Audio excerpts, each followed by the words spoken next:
Hello my dear friends, good evening. और जैसा कि आप सबका एक बार फिर से हमारे यूट्यूब चैनल में स्वागत है, English grammar with Pandey ji. बीच में 2 दिन में वीडियो नहीं डाल सका, किसी कारण से, इसके लिए मैं सॉरी चाहूँगा आप लोगों से। और आज मैं आप लोगों के लिए लेके आया हूँ बहुत ही इंटरेस्टिंग चैप्टर।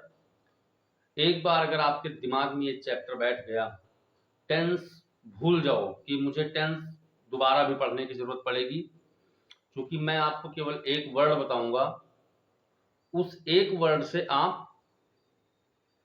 पूरा हर तरह के टेंस बना सकते हैं। यानी जो 48 में आपको पीछे बताया था कि 48 ट्रांसलेशन बनाएंगे केवल एक शब्द लेकर के। सेम फार्मूला आज उसी का टाइम आ गया है, वही आपको आज बताने में जा रहा हूं।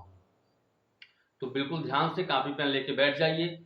आज मैं केवल प्रेजेंट का बताऊंगा और एक एक दिन एक एक चैप्टर बताऊंगा, क्योंकि अगर मैं बहुत सारा इकट्ठा समझा दूंगा, हो सकता है आप लोग कुछ भूल जाए, समझ में ना आए। मुझे वीडियो को बहुत बड़ा नहीं करना है, बस छोटे से छोटे वीडियो में मैं जितना ज़्यादा से ज़्यादा आप लोगों को बता सकता हूँ कि आप केवल 10 मिनट 5 मिनट का टाइम देके अगर ये वीडियो देखते हैं तो जितना कुछ आप देखें आपके दिमाग में अच्छे से बैठ जाए। मेरा केवल इतना मतलब है। तो आप लोग जो भी मैं बताने आज जा रहा हूँ बिल्कुल ध्यान दीजिएगा। आज मैं आपको प्रेजेंट उठाऊंगा, केवल प्रेजेंट का आपको मैं इंडेफिनिट, कॉन्टिन्यूअस, परफेक्ट और परफेक्ट कॉन्टिन्यूअस, इसमें मैं बताऊंगा कि हर एक का 4-4 वाक्य बनता है। तो अगर हर एक का 4 बनता है तो प्रेजेंट इंडेफिनिट का 4, प्रेजेंट कॉन्टिन्यूअस का 4, प्रेजेंट परफेक्ट का 4 हो गया और प्रेजेंट परफेक्ट कॉन्टिन्यूअस का 4 हो गया। यानी 4 चौक 16। एक प्रेजेंट के केवल प्रेजेंट से आपका बनेगा 16 ट्रांसलेशन, ऐसे 16 पास्ट से, ऐसे ही 16 आपका फ्यूचर से। तो 16 और 16 16 3 बार बनेगा। ये कितना हो गया आपका 48। एक शब्द आप उठाते हैं तो 48 ट्रांसलेशन बनेंगे। कैसे बनेंगे वो चीज मैं आज आपको बताने जा रहा हूं। तो आप लोग चैनल को लाइक, सब्सक्राइब और कमेंट करना बिल्कुल ना भूलें। अगर कोई चीज समझ में नहीं आती तो आप कमेंट बॉक्स में लिख करके जरूर एक बार हमको बताएं, ताकि मैं अपनी राय आपको दोबारा अच्छे से फिर दे सकूं। तो अब हम बढ़ते हैं अपने चैप्टर की तरफ। तो ये रहा आपका चैप्टर, जैसा कि आप देख पा रहे हैं। सबसे ऊपर आपको क्या दिख रहा है? प्रेजेंट का इंडेफिनिट। ये आपका प्रेजेंट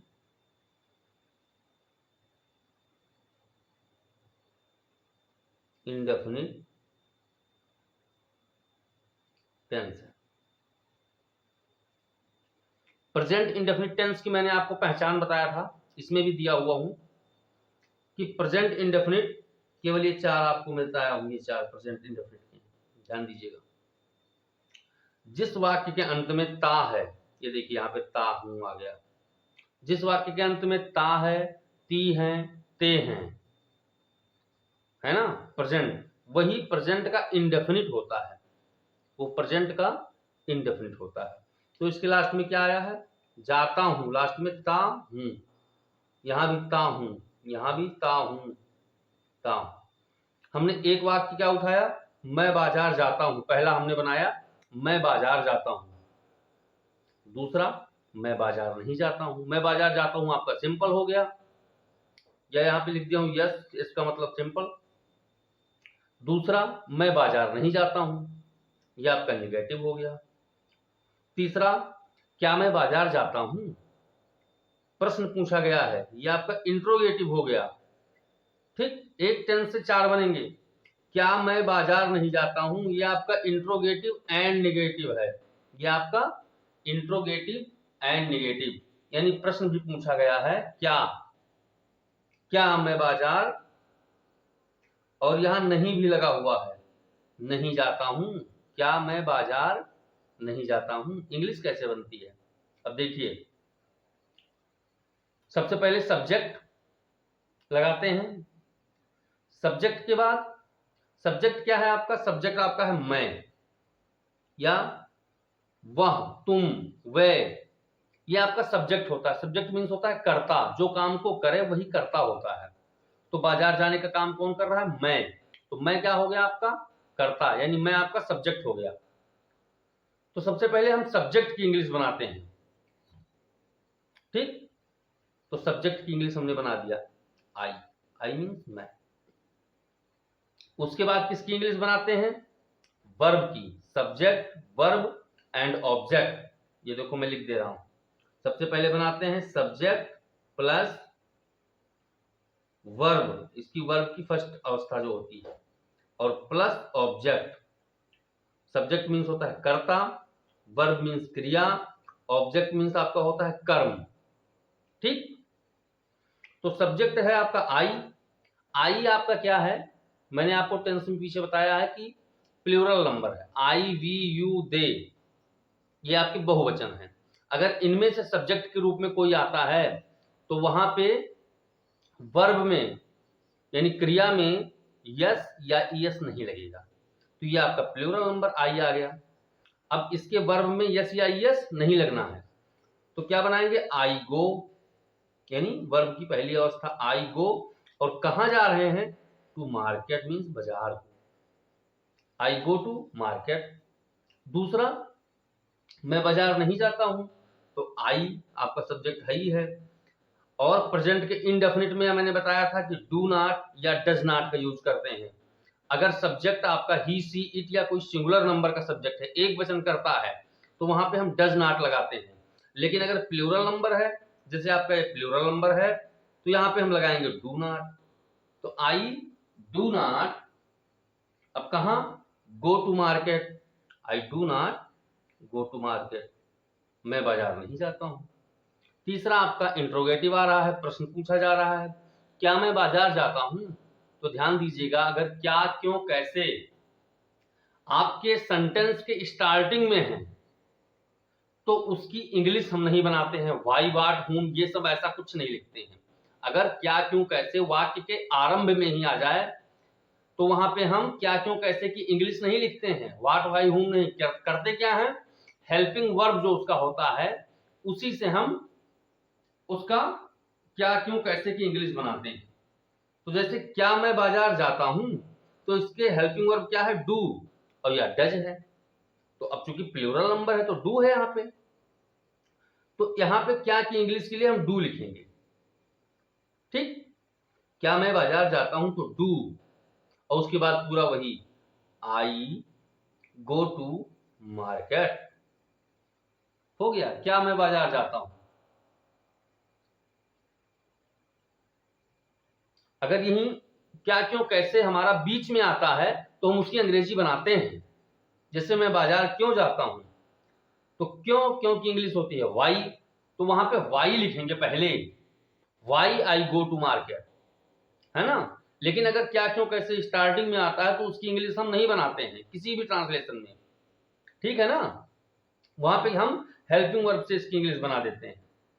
तो ये आपका इंट्रोगेटिव हो गया। अब आपका आता है चौथा नंबर, इंट्रोगेटिव एंड नेगेटिव। प्रश्न भी पूछा जाए और नहीं भी लगा हो तो प्रश्न भी पूछा गया हुआ है। क्या मैं बाजार नहीं जाता हूं, इंग्लिश क्या बनी? क्या की इंग्लिश? डू। आई सब्जेक्ट हो गया, और नॉट गो टू मार्केट वही आपका पीछे वाला, ठीक। Do I not go to market, तो ये आपके कितने बन गए? 4। प्रेजेंट इंडेफिनिट का आपका कितना ट्रांसलेशन बना? 4। पहचान हमने बता दिया, बनाने के रूल्स बता दिए, प्रेजेंट इंडेफिनिट फिक्स हो गया, कोई दिक्कत नहीं। अब आते हैं नेक्स्ट प्रेजेंट कंटीन्यूअस टेंस में। नेक्स्ट हमारा प्रेजेंट कंटीन्यूअस होता है।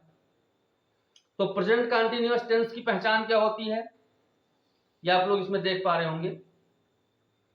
पहचान में जिस वाक्य के अंत में रहा है, रही है, रहे हैं, और जब हम कुछ वर्ड, हमारा कोई सेंटेंस निकले तो उससे ये महसूस होना चाहिए कि कार्य जारी है, चल रहा है ना। जैसे मैं बाजार जा रहा हूं, मैं खाना खा रहा हूं, तो लास्ट में रहा, रही, रहे, ये सब जरूर आएगा। बनाने का नियम क्या होता है? सबसे पहले हम सब्जेक्ट लगा देते हैं, उसके बाद इज, एम, आर अगर है सिंगुलर नंबर के साथ वह बाजार जाता है तो इज, आई के साथ हमेशा एम लगता है, और वह बाजार जाते हैं प्लूरल सब्जेक्ट कोई आ गया तो आर लगाते हैं। तो सब्जेक्ट लगाएंगे, उसके बाद इज एम आर लगाएंगे, उसके बाद वर्ब, मेन वर्ब, क्रिया का, क्रिया की मुख्य अवस्था, और मुख्य अवस्था का चौथा फॉर्म। चौथा फॉर्म क्या होता है? पहली क्रिया के पहली अवस्था में आईएनजी लगा देते हैं, जैसे गो, वेंट, गॉन। पहला हो गया गो, दूसरा वेंट और तीसरा गॉन, चौथा क्या हुआ? गोइंग। गो, जी वो गो पहली अवस्था आई, उसके अंत में आईएनजी लगा दिए, ये आपका चौथा फॉर्म। तो चौथा फॉर्म ये हो गया। उसके बाद ऑब्जेक्ट मींस कर्म। ठीक, अब देखिए बनाने का नियम। अब आइए बना के मैं दिखाता हूं आपको। जैसा कि आप लोग देख रहे हैं, मैं बाजार जा रहा हूं। मैंने क्या लिखा पहला? मैं बाजार जा रहा हूं। तो पहले सब्जेक्ट आएगा आई, आई के साथ हमेशा एम लगता है, आई एम। क्रिया की चौथी अवस्था गोइंग, गो का गोइंग हो गया तो आई एम गोइंग कहां?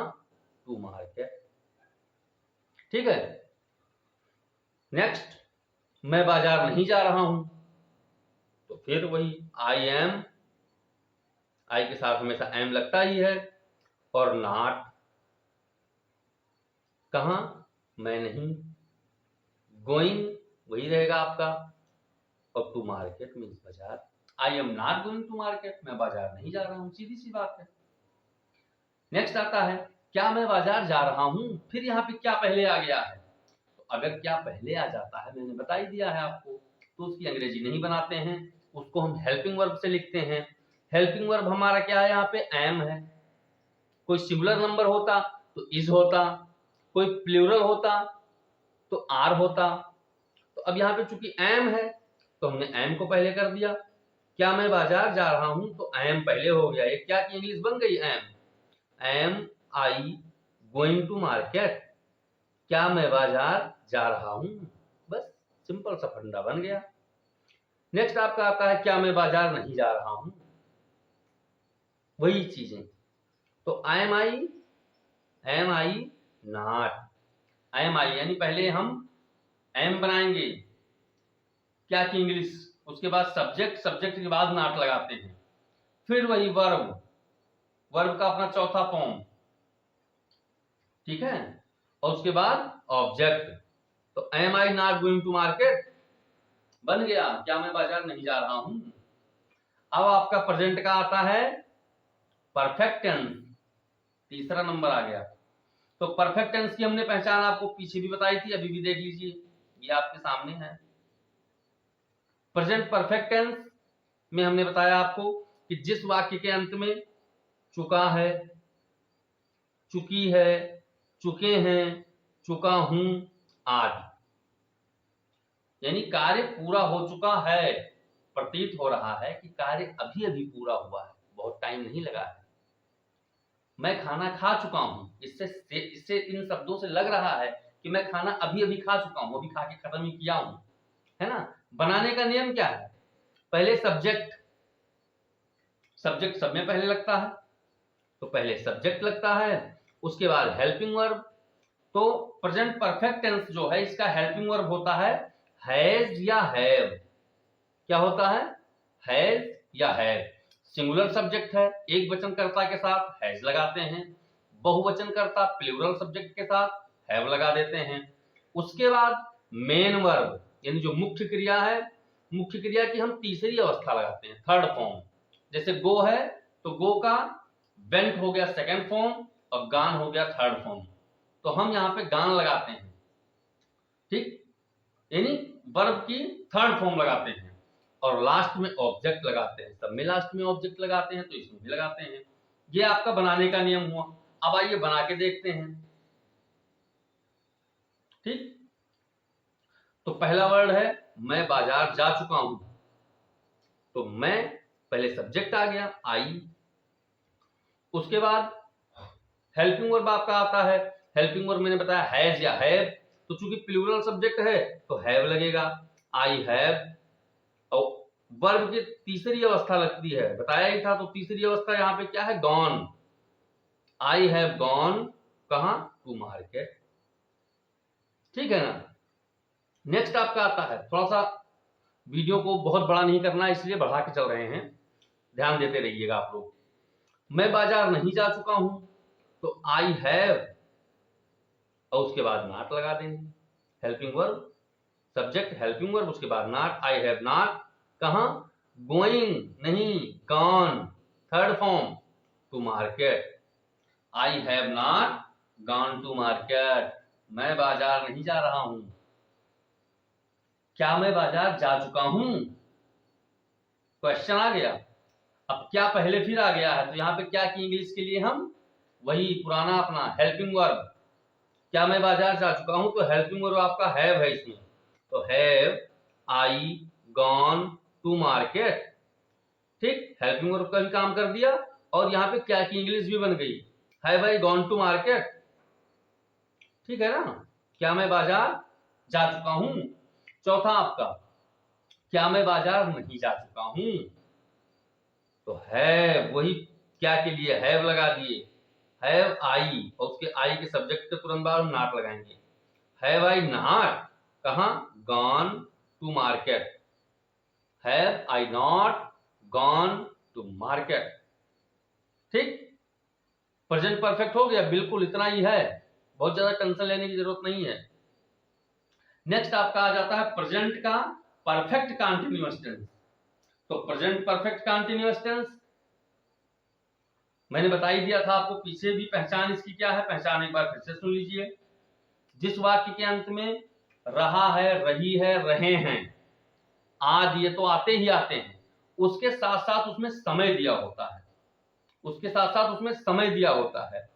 अगर समय दिया है और वाक्य के अंत में रहा है, रही है, रहे हैं ये सब आता है, तो तुरंत समझ लीजिए कि प्रेजेंट का परफेक्ट कंटीन्यूअस टेंस है।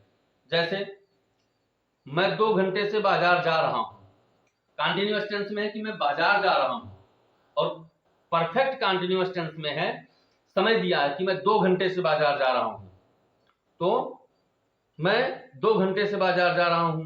हेल्पिंग वर्ब आपका इसमें लगता है हैव बीन या हैज बीन, है ना। प्रेजेंट परफेक्ट कंटीन्यूअस टेंस का हेल्पिंग वर्ब वो है हैव बीन या हैज बीन। हैव बीन कहां लगता है, हैज बीन आप लोगों को समझ में आ ही गया होगा। अगर एक वचन करता है तो हैज बीन, बहुवचन करता है तो हैव बीन। ठीक, तो यहाँ पे प्लूरल सब्जेक्ट है आपका आई, तो मैं 2 घंटे से बाजार जा रहा हूं, तो I have been going to market, और फॉर 2 आवर्स। सिंस फॉर मैंने आपको कल समझा दिया था, कहां सिंस लगाते हैं, कहां फॉर लगाते हैं। अगर निश्चित टाइम दिया है कि 2 बजे से, जनवरी महीने से, है ना, इस तरह का कोई निश्चित समय दिया है तो वहां पे सिंस लगाते हैं। लेकिन अगर समय निश्चित नहीं है, 2 घंटा बोल दिया, अब 2 घंटा कौन सा है, 10 से 12 है कि 12 से 2 है, निश्चित नहीं है, अनिश्चित समय 2 घंटे से, तो वहां पे हम समय के लिए फॉर लगाते हैं, फॉर 2 आवर्स। तो I have been going to market for 2 hours. ठीक, फिर आता है मैं 2 घंटे से बाजार नहीं जा रहा हूं। इसमें क्या करते हैं, सब्जेक्ट और हेल्पिंग वर्ब लगाते हैं, उसके बाद नॉट लगाते हैं। तो सब्जेक्ट आपका हो गया आई हैव और उसके बाद नॉट लगाएंगे, आई हैव नॉट तब बीइंग लगाएंगे, I have not been going to market, और वही फॉर 2 आवर्स मीन्स 2 घंटे से। ठीक, नेक्स्ट, क्या मैं 2 घंटे से बाजार जा रहा हूं, तो क्या फिर पहले आ गया है यहाँ पे, तो हेल्पिंग वर्ब का सहारा लेते हैं क्या कि अंग्रेजी के लिए, तो have I been going to कहां, मार्केट, और वही फॉर 2 आवर्स, क्योंकि समय अनिश्चित है तो फॉर लगाएंगे, फॉर 2 आवर्स। अब इसका इंट्रोगेटिव एंड नेगेटिव आता है, क्या मैं 2 घंटे से बाजार नहीं जा रहा हूं। ठीक है, तो इसकी इंग्लिश हैव आई नॉट, वही सेम पीछे वाला, have I not been not के बाद बीइंग लगाएंगे, have I not been going to market only for 2 hours, 2 घंटे से। ठीक है, have I not been going to market for 2 hours, ये प्रेजेंट का इतना ही है। प्रेजेंट के आपके 16 वाक्य बने हैं, आप देख रहे हैं ना। इसका हमने नियम जो बताया है ऐसे बनेगा। प्रेजेंट परफेक्ट कंटीन्यूअस टेंस, पहले सब्जेक्ट लगता है, उसके बाद हैज बीन या हैव बीन लग जाता है। हैज बीन सब्जेक्ट के हिसाब से लगेगा, एक वचन है तो हैज बीन, बहुवचन है तो आपका हैव बीन। फिर मेन वर्ब लगाते हैं, और मेन वर्ब की चौथी अवस्था यानी कि इन फॉर्म जो लगाते हैं आईएनजी, गोइंग। फिर आपका लग जाता है ऑब्जेक्ट, ओ फॉर ऑब्जेक्ट। उसके बाद हम सिंस या फॉर लगाते हैं। सिंस या फॉर बता ही दिया हूं कहां पे लगाते हैं। समय अगर आपका निश्चित है, ठीक, तो वहां पे सिंस लगाते हैं। समय निश्चित नहीं है, अनिश्चित है, 2 महीने से, 2 घंटे से, 2 साल से, तो वहां पे हम फॉर लगाते हैं। और उसके बाद टाइम, टाइम दिया ही होता है। इतना ही आपका टेंस है, बिल्कुल भी वर्णन लेने की जरूरत नहीं है। ये आपका प्रेजेंट का 16 वाक्य बना है। कितने टोटल बने हैं? 16। ऐसे 16 प्लस 16 प्लस 16 बराबर हो गया आपका 48, यानी कि एक शब्द उठा लीजिए, एक ही शब्द, और उसी से 48 ट्रांसलेशन आपका बनेगा। ठीक है ना। तो इसी के साथ हम आज की अपनी वीडियो यही समाप्त करते हैं। ऐसे ही मैं आपको कल पास्ट और फ्यूचर के बता दूंगा, तो आपका पूरा टेंस यानी 48 जो बनते हैं वो सारा आपके दिमाग में बैठ जाएगा। और तब तक के लिए इसको आप तैयार कीजिए। इसी के साथ मैं अपनी वीडियो को, आज की वीडियो को समाप्त करता हूं। जय हिंद, जय भारत, गुड नाइट।